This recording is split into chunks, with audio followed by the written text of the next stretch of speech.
Ladies and gentlemen, welcome back to another broadcast of The Weekly with me, Neff. But before I give you guys the information in this cool article, please subscribe to the channel. It helps us out a bunch, and share with a friend. That also helps out. This article is from The Hollywood Reporter, and it reads, "The Rings of Power on verge of Season 3 renewal by Amazon." In the wake of its second season finale and strong ratings, the fantasy epic is very close to getting a pickup. Amazon is looking to return to Middle-earth. The company is on the verge of renewing its Prime Video fantasy epic, The Lord of the Rings, The Rings of Power, for a third season.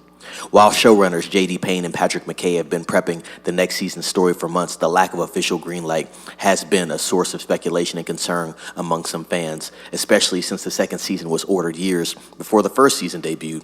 But the news will likely be announced this month.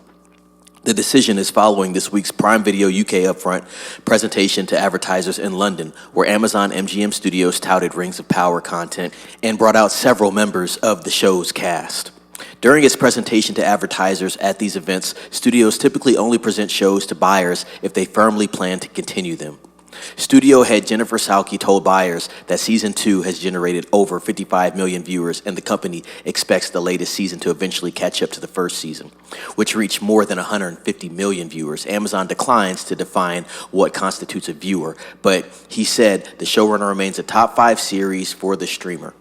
The Rings of Power also topped the Nielsen's charts during its most recently reported second week, with over 1 billion minutes streamed. On the reception front, Rotten Tomatoes critic and audience scores were a bit stronger for the second round than the first.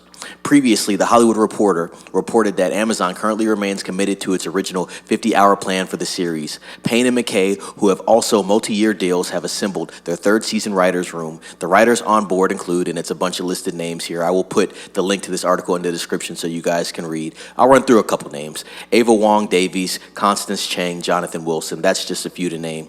And that pretty much summarizes the rest of the article as far as Rings of Power goes, guys. As far as this show goes, I've never seen this show. I've heard a lot of mixed reactions and reviews to this show. For the most part, it's been negative, especially from Lord of the Rings fans. I know a few Lord of the Rings fans personally that will never watch this show, which is very interesting, and it speaks a lot to the show. But based off the numbers, it seems this show is doing well, and they have done enough to basically advocate for a third season here. As far as it being greenlit, I don't know when that's going to happen because these shows are extremely expensive. I believe the first season cost $350 to $400 million, and this season has cost about the same amount of money. So I think it's safe to say these are the most expensive series on TV. $400 million per season. That's quite a bit of money. I don't know how Amazon MGM is getting their money back off this. I don't think it's based off subscriptions. I just don't think they're getting enough subscriptions from this show or viewership to constitute that $400 million budget for each of these shows. I do think they are losing money on this, but